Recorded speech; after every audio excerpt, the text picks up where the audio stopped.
settle down. Oh, man. You are too kind. Thank you very much. New York City, wow. I flew in. I had to get past that crack security at the airport. I don't feel any safer. What does the TSA actually stand for? Take scissors away? Thousands standing around? You know, who left the federal government in charge of airport security? The same people that pay $600 for a toilet plunger are now responsible for protecting me from a cabal of international terrorists? That ought to make you feel better safe as a gerbil in the front window of a San Francisco pet shop.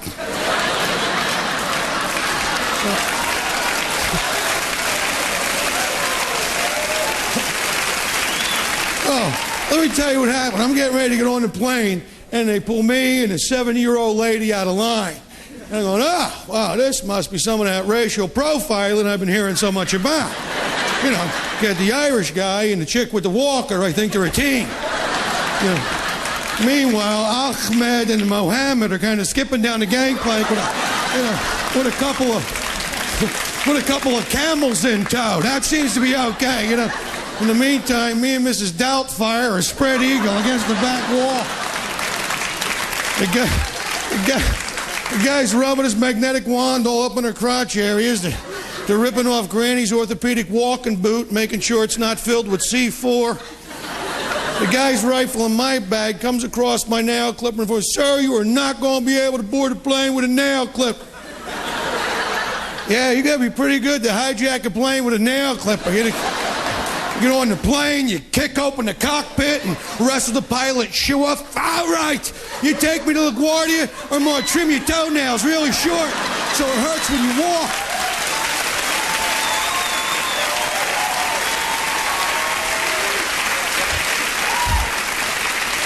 I'll clip that little pinky toe till it bleeds, bitch. Now you get this plane airborne or it's bad pedicures for everybody. I got a nail clipper. I'll use it. You mental midget. Why don't you go pat down the little kid in the Winnie the Pooh knapsack one more time? That'll make me feel safe. I love it. Everybody's got to take off the shoes now. I love that. One guy gets on the plane with an exploding shoe, and now we all got to take off our shoes because of one guy. And he didn't even mean to do it. According to his attorney, he was just wearing his exploding loafers that day and forgot he was flying. That could happen to anybody. I mean, Jesus. How do you not see the guy with a shoe bomb coming a mile away?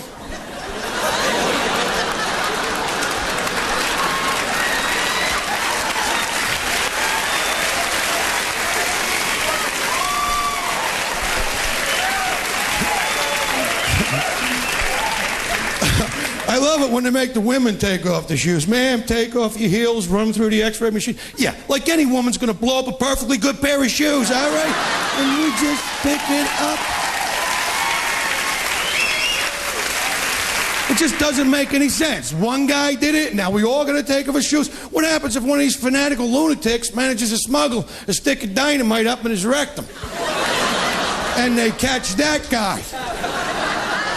Well, what does that mean for the rest of us? I already got my shoes underneath my arm and a driver's license I gotta show every 9 feet. It's me. Hey, guess who it is? It's me again. Hey, you're not gonna believe it. It's me again. Hey, me. You know, and then finally, you get to that little tunnel. Okay, great, I'm gonna get on the plane. Oh no, one more checkpoint. Guy's got a big vat of KY jelly and a rubber glove. You gotta show your driver's license one more time and then drop trowel when a guy sticks his fingers in your mud cutter. All right. Has your ass been in your control the whole time? Yes, my ass has been in my control the whole time. Has anyone else packed your ass? Nobody's packed my ass. You sick son of a bitch. You freak.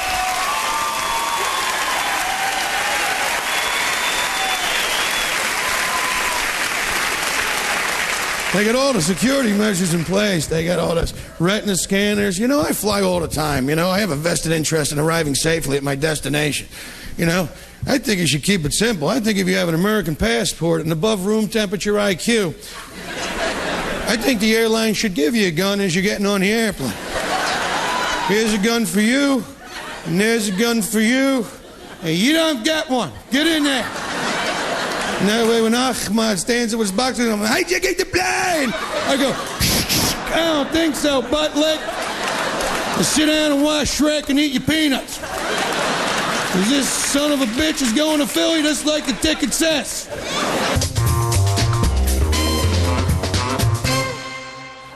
It's gotten to the point you can't even relax anymore. The whole world's gone nuts. It's crazy. Even in restaurants, you know what I mean? You go to a restaurant and you start eating your entree and that guy pops out of nowhere. Fresh pepper? Ah, you scared the hell out of me. What do you got there? A table leg? What is that? Maybe it's me. Isn't pepper always fresh? You ever bitten into something and said, this tastes horrible. How old's this pepper? You didn't leave it out in the shaker all day, did you? That stuff will spoil. I felt bad for the old guy. I guess from years this man, he had the worst case of carpal tunnel syndrome I've ever seen in my life. He kept slipping off the top. He actually had to put the pepper bazooka up on his shoulder while a team of busboys working from the back end. And in New York, you guys don't mess around here. I went out for breakfast this morning, one of your diners. I'm looking at the menu, and item number 4 in the menu, it said protein scramble. And I'm reading the ingredients. It's an egg omelet with chicken meat in it. A chicken omelet. Which is wrong. You don't take the eggs out of the chicken and then cook the chicken and put in the eggs.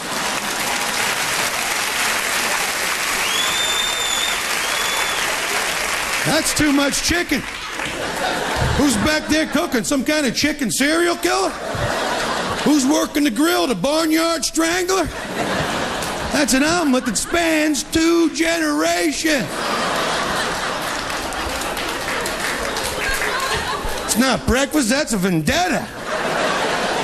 I was out having seafood last week. We walked to a seafood restaurant and had a giant fish aquarium in the center of the seafood restaurant. Why would you do that?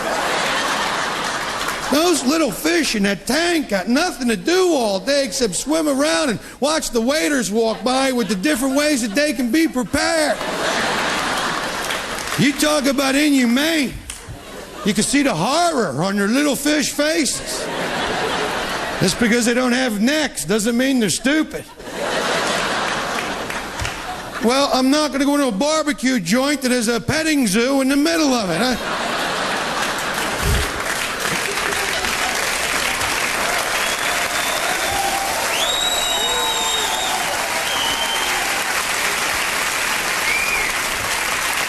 I was trying to eat some fish, and the little fish are just staring at you. Oh my God, there goes another one. On a bed of rice with a side of asparagus.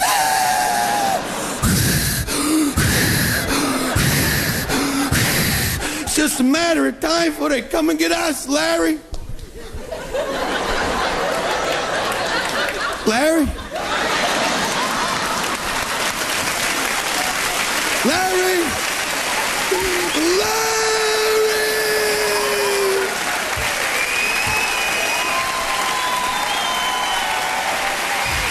I'm crying for you, Larry. Except nobody knows I'm crying because I'm in water. Where are the animal rights people? Huh? I guess if you don't have fur, you're out of luck.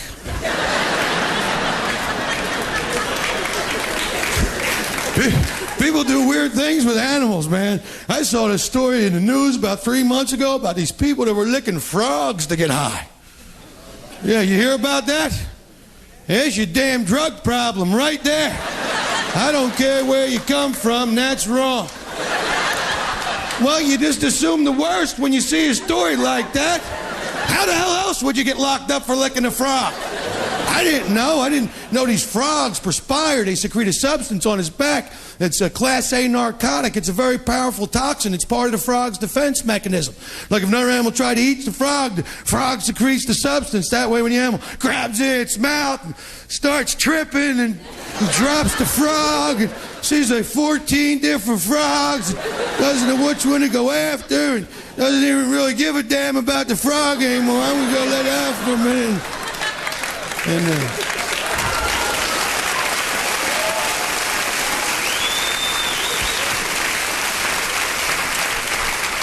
And that's how the frog gets out of trouble. Now, I'm not messing around with you people. It's a real thing.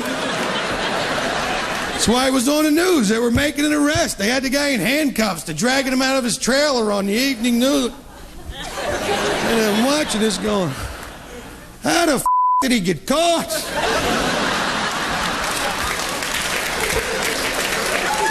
What, did the frog squeal on him? And then he licked me. I felt so cheap. I was sitting there going, ribbit, ribbit, but he must have thought I was saying, lick it, lick it.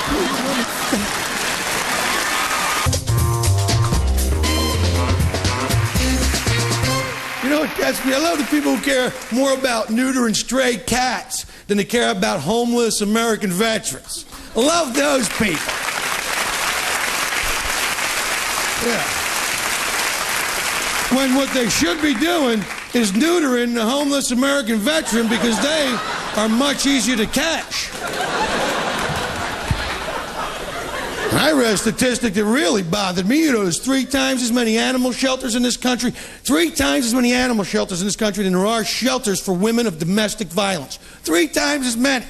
I'm just saying, next time you get angry, fellas, kick the cat, punch the dog, smack the canary around. There's plenty more facilities for the animals. I'm joking. It's a comedy show. I'm just making my point. When people care more about animals than they do other people, we've become a very predatory culture. Nobody cares about anybody anymore. What's wrong with people? I mean, you can't even fire people today. You fire them, they come back and fire at you. You know what I mean? You know what I mean?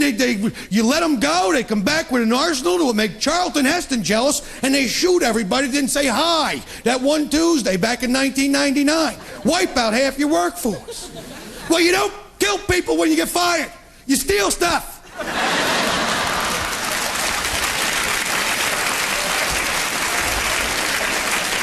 You take staples, not lives. You grab all the manila envelopes you can carry and you walk out with your head held high. I didn't need this job anyway.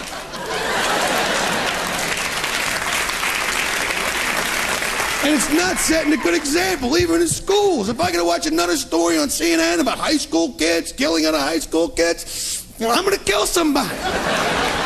I wouldn't even want to be in school today because you got to be good at math. I sucked at math, but if you're in school today, well, you better be good at math because your life depends on getting the equation right. So little Johnny comes in the cafeteria with an AK-47 that holds 17 shots, and he's already squeezed off 6 rounds and injured 4 people, and I'm 15 feet from the exit door. How fast do I have to run before little Johnny picks me up and pumps off a couple shots in my direction?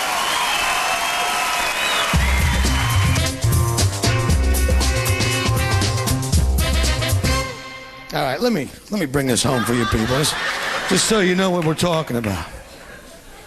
I was, a couple weeks ago, I was watching this documentary they had on about these conjoined twins. And I was having a bad day, and I'm watching it, I'm going, oh my God. I felt bad for them. But you see something like that, and it puts all your little bullshit right in perspective. You realize how good you got it. You know what I'm saying? Well,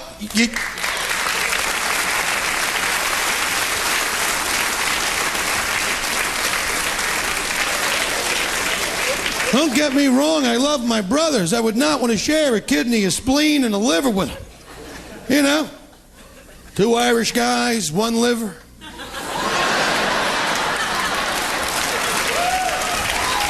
That would never work out. The show I was watching, they had this one woman on who was a normal-sized woman.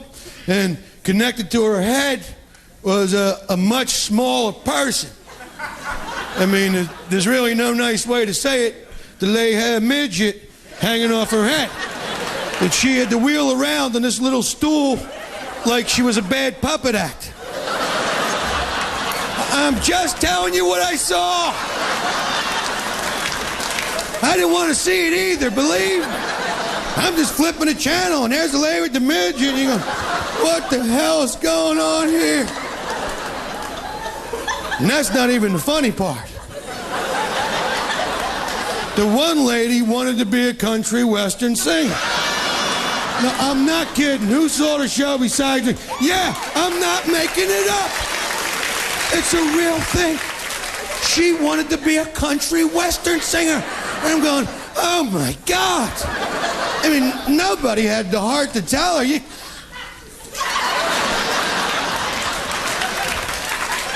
can't really be a country western singer with a midget hanging off your head. I mean, it's not like a mole with a couple of hairs coming out of it. I mean, I'm just trying to save him a lot of heartbreak. You know how tough it is to become a country western singer? It's a very competitive field. You're going against Shania Twain and Faith Hill. Notice? No midget. I mean, you couldn't even find a big old 10-gallon hat to hide your little sister. Hey, sis, get in that hat.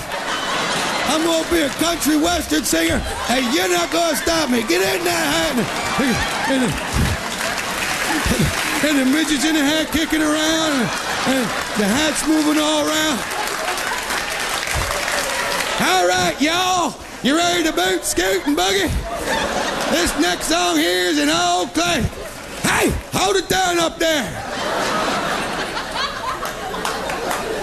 I got a letter this morning, signed COD, signed by my sister who's connected to me.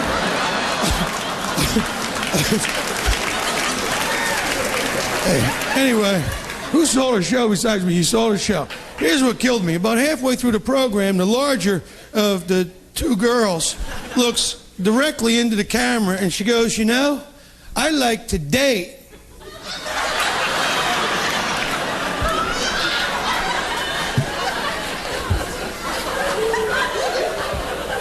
That's got to complicate things. No, because hypothetical situation, let's say you're attracted to the larger one, you want to take her out for a nice romantic evening. What's the etiquette on that? I mean,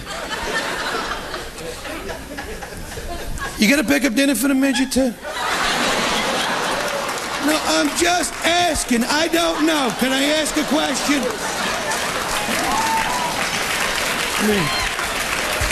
I mean, I don't mind springing for a plate of appetizers, you know. Here, midget, there's some cheese sticks. So, when did you first get into country western music? 7 years ago. Real. And you write all your own music. Wow.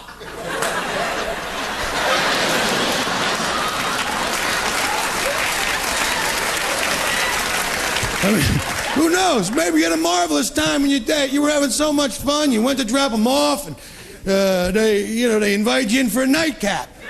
And one thing led to another, and before you realized it, you were inside the country western singer making love to her. And everything seemed to be going reasonably well, given the circumstance. And you're going at, oh yeah. And the next thing you know, the midget starts taking off her clothes. You go, oh yeah.